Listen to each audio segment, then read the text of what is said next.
Jean-Marc Morandini. Twitter, les réseaux sociaux et les chaînes d'infos sont-ils à l'origine de l'horreur médiatique? C'est la question que pose le journaliste Jean-François Kahn dans son dernier livre paru aux éditions Plomb, un livre qui s'interroge sur le métier de journaliste et sur la façon dont est traitée l'information. Jean-François Kahn, bonjour. Bonjour. Merci beaucoup d'être en direct avec nous ce matin sur Europe 1, un livre paru aux éditions Plomb avec beaucoup de questions finalement sur les médias d'aujourd'hui, sur la façon dont on traite l'actualité. Est-ce que vous avez le sentiment aujourd'hui que l'actualité est mal traitée par les journalistes ? Maltraité, on ne peut pas dire. C'est l'exemple qu'on a eu aujourd'hui, par exemple, de la rumeur... Obama-Beyoncé. Voilà, par exemple. C'est tout à fait extraordinaire. Parce que d'abord, l'instantanéité, tout de suite, et c'est mondial. Donc il y a une révolution technologique formidable. Et il est évident que l'information, que les médias n'ont souvent pas toujours suivi l'ampleur de cette mutation technologique. Mais là, ce qui est extraordinaire, c'est que l'information, c'est le Washington Post va publier. C'est pas il a publié une information, normalement c'est le Washington Post a publié, a dit que. Là c'est il va publier. Et en plus, la personne qui a lancé cela reconnaît, dit c'était une blague. Donc quelqu'un qui aujourd'hui fait une blague en disant, enfin quelqu'un qu'on écoute, qui dit le Monde va publier demain le fait que Hollande va démissionner. Et on peut avoir 48 heures de débat, de tribune, d'inflammation comme ça là-dessus. Mais vous savez quel est le livre qui se vend le mieux sur Amazon ? Aujourd'hui ? En ce moment, non. oui. Devinez. Vous pouvez pas deviner. Je pense que c'est celui sur Tous à poil, non ? Ça doit être ça, voilà. dont a parlé Jean-François Tous à Copé. poil. Donc aujourd'hui, Tous à poil est le 4e vente de livres sur Amazon. Donc vous imaginez ce que ça veut dire. C'est-à-dire que là aussi c'est une blague. En fait, en plus, on sait que c'était pas l'Éducation nationale qui le propose et que de toute façon ça fait 3 ans qu'il a été publié. Ça fait 3 ans, personne l'achetait. Et là, tout à coup, plaf, il y a une espèce de fausse polémique autour de cela, et c'est là, voilà, c'est le premier livre vendu sur Amazon. Et on a eu la même chose avec le pain au chocolat. Le pain au chocolat, c'est le même Copé d'ailleurs. On a eu le droit pendant 6 mois de pain au chocolat. Donc pourquoi le moindre ? Et alors, au même moment, c'est surtout ça que je voudrais attirer votre attention. Au même moment, vous avez par exemple le président iranien qui dit qu'il est prêt à un acteur global sur la bombe nucléaire. Vous imaginez comment on en parlait encore de l'Iran et de la bombe atomique. Vous avez en Syrie, vous avez hier une énorme bataille entre rebelles, entre les djihadistes et certains autres rebelles. Les djihadistes qui ont perdu, c'est très important par rapport à ce qu'on dit sur la Syrie. Mieux que ça, vous avez un tiers des députés socialistes, écoutez bien, un tiers des députés socialistes qui ont fait un texte pour dire qu'ils n'approuvaient pas la ligne de Hollande sur le pacte de compétitivité. Et tout à coup, c'est passé à l'as. Mais c'est exactement, moi j'ai lu votre livre avec attention, c'est exactement ce que vous décrivez dans votre livre, puisque vous décrivez finalement le fait qu'aujourd'hui, un buzz vaut plus que n'importe quel événement d'importance. Finalement, vous avez écrit page 30 d'ailleurs, tout se vaut, rien ne compte plus pour rien, réduisant n'importe quel apport médiatique à un bruitage, à une cacophonie, à un dérangement, à une nuisance. C'est-à-dire qu'aujourd'hui, il n'y a plus d'échelle de valeur. Oui, d'ailleurs... Le tweet, mais encore une fois, il ne s'agit pas d'accuser parce que c'est une révolution technologique. Simplement, on n'a peut-être pas assez pensé aux conséquences. Le tweet, c'est un cri. Hein, un tweet, c'est un cri. Et compte tenu de l'importance du cri, on peut dire qu'aujourd'hui, un cri, c'est aussi important que la 9e symphonie de Beethoven. Vous revenez également sur la discussion. Aujourd'hui, vous avez écrit « Susciter une discussion est devenu faire polémique et c'est très mal ». Pourtant, on a le sentiment que les médias s'abreuvent en permanence des polémiques.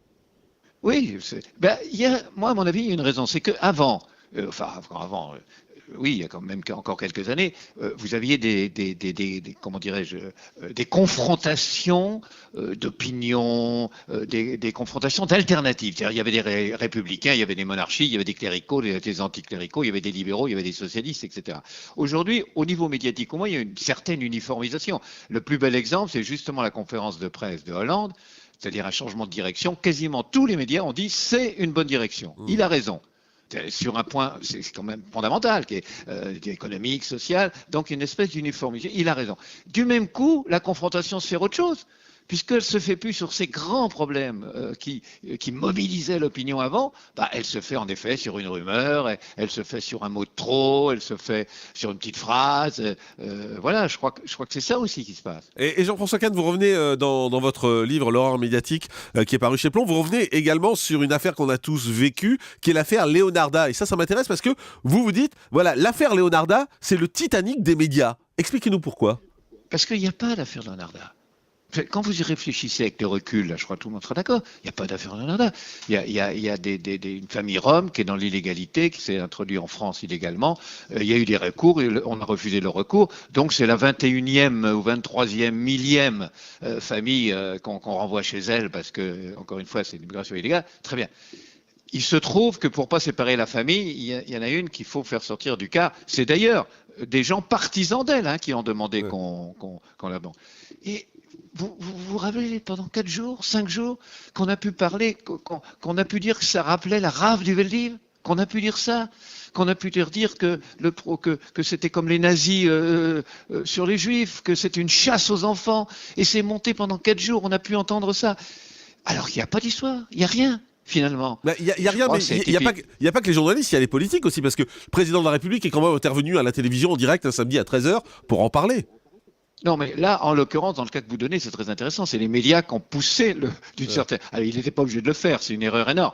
Mais c'est la pression médiatique qui a poussé le président à intervenir. Cela dit, dans d'autres cas, c'est les politiques qui finissent par provoquer un emballement médiatique. Il y a en effet une dialectique entre les deux. Ouais. Mais Jean-François Kahn, est-ce que ce ne sont pas les téléspectateurs, les auditeurs, les lecteurs qui poussent les médias à aller dans ce sens? Est-ce que ce ne sont pas eux qui sont plus intéressés par le buzz que par certains sujets de fond au final? Parce que si ça ne marchait pas, si on vendait pas des journaux sur le buzz, si les chaînes de télé ne cartonnaient pas en mettant en avant le buzz, peut-être qu'ils arrêteraient, ils reviendraient au fond. Peut-être aussi, c'est parce que les sujets de fond, ce que vous appelez les sujets de fond, les intéressent pas. C'est pas des sujets de fond, c'est des sujets fondamentaux. C'est-à-dire, oui, ça revient au même un peu. C'est des sujets fondamentaux. Si les sujets fondamentaux, comment dirais-je, renvoient à leur vécu, à leur vie réelle, à leurs préoccupations, etc., je peux vous dire qu'ils s'y passionnent. Rappelez-vous le référendum européen sur la Constitution européenne. C'était incroyable. Les gens parlaient de ça au bistrot. Ils allaient acheter la Constitution, pourtant elle était habitable. Ils commençaient à discuter sur l'article 3, l'article 4. C'était extraordinaire. C'était un vrai débat de fond. D'ailleurs, entre nous, peut-être que l'origine est là. Peut-être que l'origine est là. Parce qu'à partir du moment où il y a eu cette passion incroyable, ce débat extraordinaire sur un problème fondamental, que les gens votaient dans tout, 95% des médias étaient pour le oui, moi y compris d'ailleurs, étaient pour le oui. 95% des médias, les rédacteurs en chef disaient bon. Les gens votent non, à 55%. Il fallait se poser la question à ce moment-là. Il fallait dire pourquoi cette cassure, pourquoi ce fossé entre les médias et les électeurs. Et on ne s'est pas posé la question. Et non seulement on ne s'est pas posé la question, on aurait dû s'interroger, mais finalement on a fait passer le texte. On a fait passer le texte sans leur demander leur avis. Je crois que ça crée, vous n'imaginez pas ce que ça provoquait dans l'opinion. Ouais, un point de rupture. En tout cas, et si vous voulez réfléchir donc sur les médias et sur le rôle des journalistes, le livre s'appelle L'horreur médiatique, signé Jean-François Kahn aux éditions Plomb. Merci Jean-François Kahn d'avoir été en direct avec nous ce matin.